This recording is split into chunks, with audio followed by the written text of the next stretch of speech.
me and felt like you used to have all the time in the world to do whatever it is you wanted to do, and then one day you woke up and you were a mom and you're waking up 3 times during the night to that screaming baby, and you also have to go to work, and maybe you're at home trying to be a YouTuber like me. And since then, I've had to develop some new tricks and hacks to get more productive with my time. Let's get into my best tips to be productive as a new mom.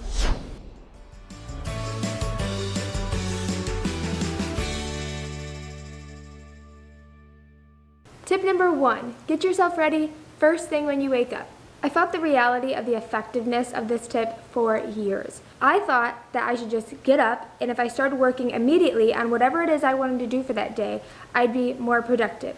However, what I learned is that by doing that, I usually ended up skipping breakfast because I would just jump right into work, and by being in my pajamas, I would end up just wanting to be back in bed by noon and not really getting anything done.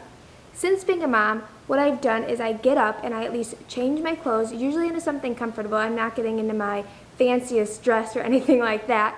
I do a 5-minute makeup routine, just some eyeliner, mascara, and I like to fill in my eyebrows, and I put in some earrings. That's it. It takes me about 15 minutes to 30 minutes, which is usually all my baby's going to give me anyway. Tip number 2, utilize the first 4 hours of your day and nap time. As a mom, you know that your baby is most likely happiest after they've just waken up and they've been fed. And that's the time that most of us are actually most alert and most able to focus. So we need to take this time and get the most important things done from our to-do list and the things that really matter. Because productivity is really just a byproduct of a good plan and prioritization. As a mom, you also know that nap time is gold. Now, there's a few things we can utilize nap time for. Obviously, it recharges our baby so they'll be in a good mood later, but we can also use it to recharge ourselves by taking a nap. I'm sure you've heard the phrase, sleep when baby sleeps. But if you feel that you can go without taking a nap, you can really utilize this time to get a lot done.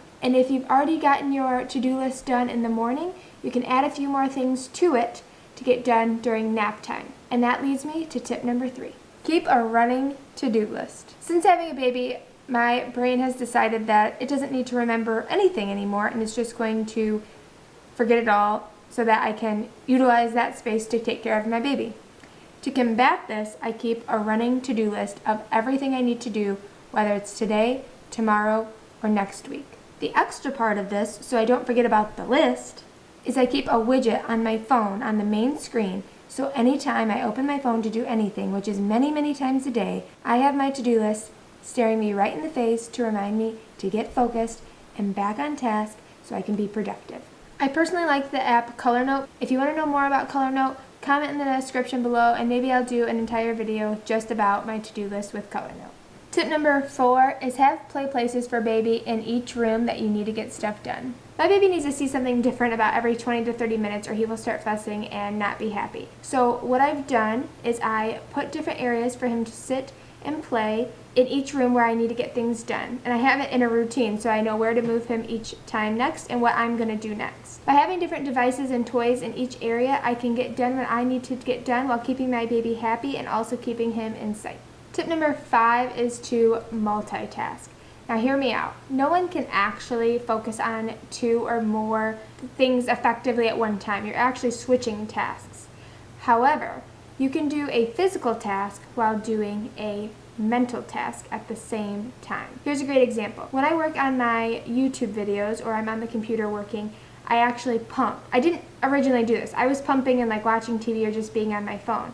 But since switching and pumping while I also can do something mental, like being on the computer, going through emails, working on a YouTube video, it has probably doubled my productivity. Another example of this is to utilize the time you're in the car. You can listen to a podcast or an audiobook and learn something new, get some new information, while also doing something that you have to do anyway. Tip number 6, use Mel Robbins' 5-second rule. More often than not, most of us don't really feel like doing the things that we have to do, especially if we're not in the habit of doing them. So what Mel Robbins talks about is the 5-second rule. When you get this feeling of not wanting to do whatever it is you need to do, you start at 5 and you count down. 5, 4, 3, 2, 1.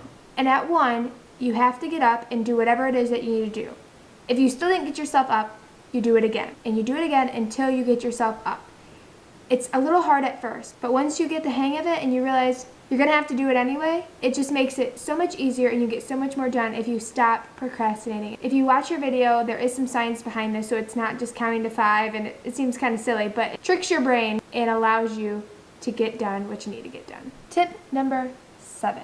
Use an online calendar. Since college, I changed from a paper planner to a calendar on my phone, and I have not looked back. I actually take the calendar and I've made it into a widget, and I've put it on not the main screen but a swipe to the right. So anytime I need to see my calendar, I just open my phone, swipe once, and everything I need to do or I have scheduled is right there. I love using a calendar on my phone for a few reasons. The first reason is I always have my calendar with me. Because it's hooked to the internet, it's not only on my phone, but if I were to forget my phone or lose my phone, I would be able to get on the internet and I would have my whole calendar there. The second reason, I really like using the online calendar because it can be synced with somebody else's. My husband Ken and I have actually had our calendar synced for about 4 years, and it makes scheduling a lot easier, especially since having a baby, because all I need to do if I'm trying to schedule something is go to my widget on this almost main screen of my phone, see if there's anything that he's scheduled in there, and if he has, I know I need a babysitter, and if not, I know I'm free to schedule whatever it is I need to do. The third reason I really like having an online calendar is because it's really easy to color code. You don't have to have highlighters and all these different pens and things with you. I have a lot of different color options, and for example, I do my work schedule in red, and anything that Ken puts into the calendar comes through in purple. Okay, my favorite part of using an online calendar, this is new, so stick with me, is I put the address into my event because I was going to something new that I'd never been to before. And I was actually away from home the day I had to go to this appointment right before. And my phone gave me a notification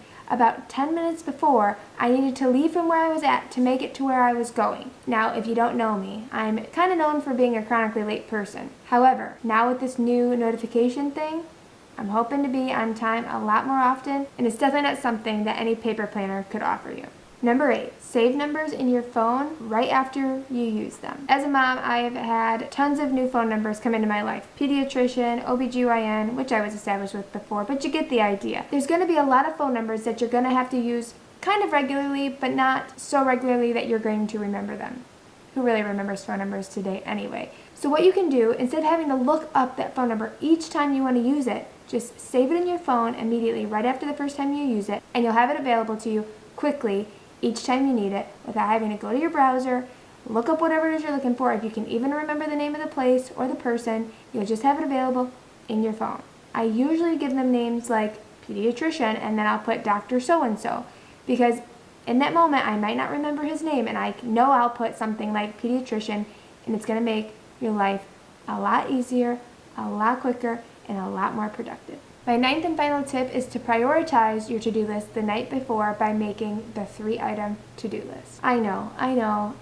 The night before is the last time you want to be thinking about all the things you have to do the next day. However, it is so important to take 5 minutes the night before, review your calendar, see what appointments you have the next day, and then look at your running to-do list and pick out the 3 most important things, the 3 things that are really going to make an impact in your day, in your week, and in your life, and write those down on a separate list so you're not distracted by all the other things you have to do. This is going to make a huge impact in your productivity. If you get those 3 things done, you can always add more, but you have to prioritize the 3 things. Before I let you go, I just wanted to say one quick thing. Our to-do list is, it's important and we all want to get stuff done and more things done in a day, but don't forget to take time to spend time with the people that you love and to do the things that you love, because otherwise doing all this stuff is really meaningless. So right now, just take 5 minutes. Talk to somebody you love, do something you love, do whatever it is that makes life worth living for you. And if you would like to watch more of my videos about productivity and organization, head on over this way and click on this video and see what I have over there for you.